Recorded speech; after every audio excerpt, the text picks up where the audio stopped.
I can remember that day. I was incredibly upset and felt like a failure. I was struggling to live up to my dream of being a video game designer. I could feel it. I was incredibly frustrated.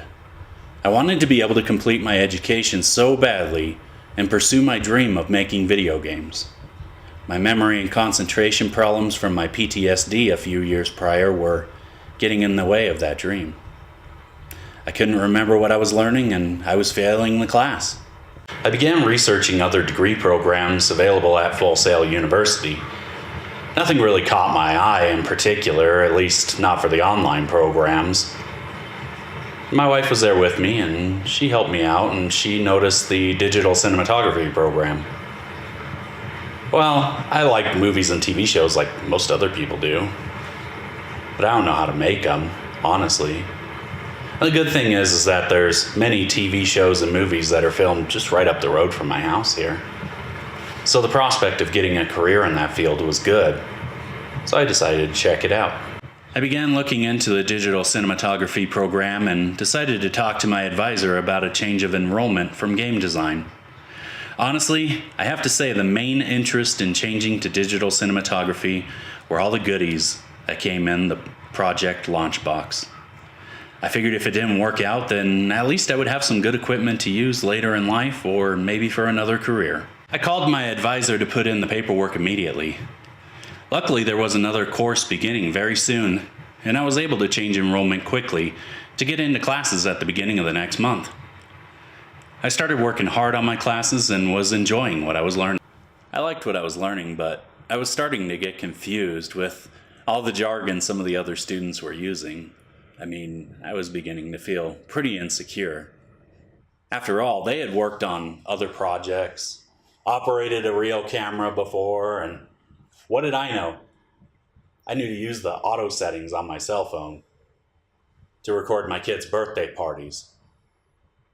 Sure didn't know as much as some of those students did. And I was starting to question whether or not this was a good fit for me as far as a degree program goes. I got my lunchbox a few months later and had never seen such an advanced camera before. It did give me a little bit of anxiety to be handling such expensive equipment. I didn't know how to really use any of this stuff, so I took my evenings to become familiar with it all. After a while, I heard in my class that we had to find a local project for production experience. I was excited at working on a real movie or TV show set.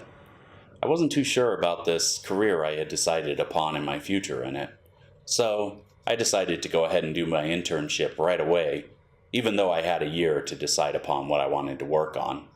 But I figured this way, I could decide if I was going to continue pursuing this career field, or if things didn't go well, maybe giving up on school entirely. I looked all over online at the various studios in town. I guess it was the off-season for most films and movies and had a hard time finding anything. I was about to give up until I saw posting on the New Mexico Film Commission's website. I read the requirements and decided to call the office to talk to Ann Lerner, who runs the jobs program and is the main point of contact for many programs at the Film Commission. She told me that she didn't have any information for any of the job postings for the project called Hyde Park. But I got the contact information for the director of the film anyway. So I began working on Hyde Park on March 12th, 2017. I was mainly to be working in the camera department as an assistant camera, but I did much other type of work as well. The first few days were still considered pre-production, so I mainly helped the art department to dress the set and get the props ready. I also helped the grips with getting lights set up and the generator in place. I honestly worked such long hours on those days that my spinal injury from the Army was acting up really bad. I wasn't sure if I was going to be able to keep up with everyone for the whole 5 weeks. I did though, and really enjoyed this experience so much.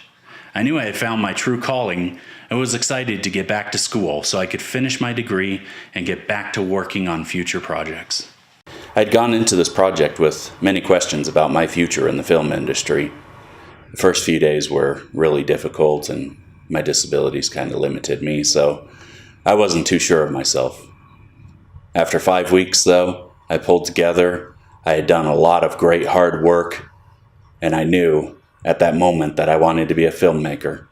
I loved working on set, and I can't wait for my next big opportunity.